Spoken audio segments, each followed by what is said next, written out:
پہلے وفد کا نام ہے وفد بنی عامر۔ قبیلہ بنی عامر کے 3 افراد عامر، اربد اور جبار مدینہ منورہ آئے۔ تینوں اپنے علاقے کے بگڑے ہوئے رئیس تھے اور در حقیقت جانب عالم صلی اللہ علیہ وسلم کو قتل کرنا چاہتے تھے۔ چنانچہ عامر نے اربد سے کہا کہ میں محمد کو باتوں میں لگاؤں گا، جب وہ پوری طرح میری جانب متوجہ ہو جائے تو تم مناسب موقع دے کر اس کا سر قلم کر دینا۔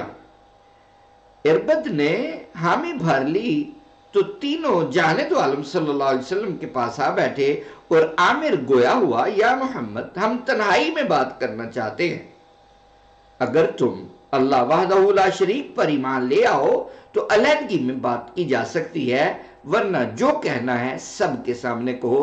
جانب عالم صلی اللہ علیہ وسلم نے جواب دیا، ایمان لانے کی صورت میں مجھے کیا ملے گا؟ وہی جو عام مسلمانوں کو ملتا ہے، نہ اس سے کم نہ زیادہ۔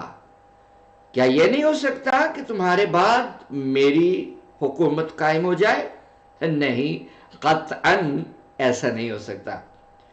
پھر اس طرح کرو کہ گاؤں پر تم راج کرو اور شہر میرے حوالے کر دو۔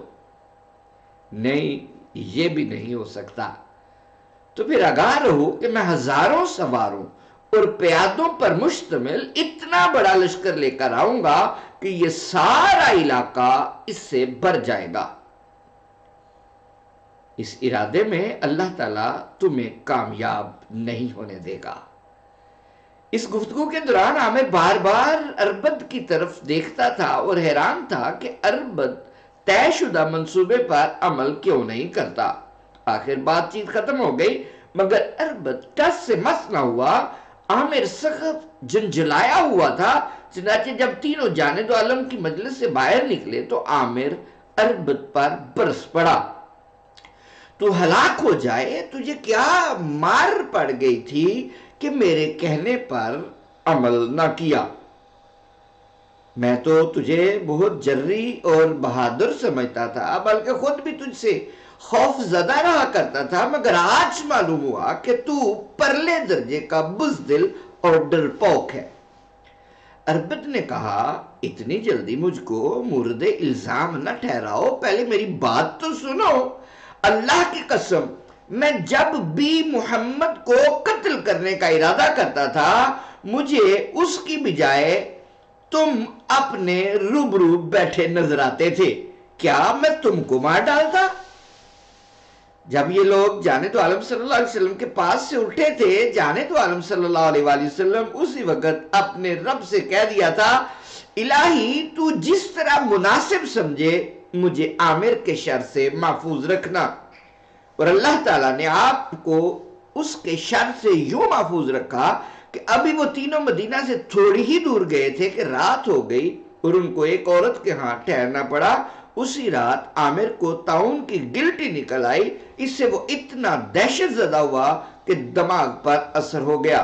چنانچہ اپنا گھوڑا منگایا، اس پر سوار ہوا، ہاتھ میں نیزہ لیا اور گھوڑے کو دوڑاتے ہوئے ملک الموت کو آوازیں دینے لگا، او ملک الموت، او ملک الموت، کہاں ہے تو؟ سامنے آ کر مقابلہ کر۔ اسی طرح چیختے چلاتے اور واہی تباہی بکتے ہوئے بے دم ہو کر گھوڑے سے گر پڑا اور تڑپ تڑپ کر مر گیا۔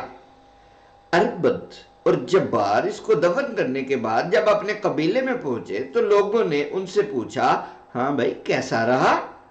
جبار تو خاموش رہا، البتہ اربد کی سرکشی میں کوئی کمی نہیں آئی تھی۔ اس نے کہا، محمد نے ہمیں ایسے دین کی طرف دعوت دی ہے کہ اس وقت تو میرا بس نہیں چلا، لیکن میرا جی چاہتا ہے کہ کاش وہ اس وقت میرے سامنے ہوتا تو میں اس کو قتل کر دیتا۔ اس بکواس سے 1 یا 2 روز بعد اربد پر آسمانی بجلی گری اور اس کو راکھ کر گئی۔ گستاخان مصطفیٰ کا یہ انجام دیکھ کر قبیلے والے ڈر گئے اور 13 آدمی باقی قبیلے کی نمائندگی کرتے ہوئے جانب عالم صلی اللہ علیہ وسلم کی بارگاہ میں حاضر ہوئے اور مشرف با اسلام ہو گئے۔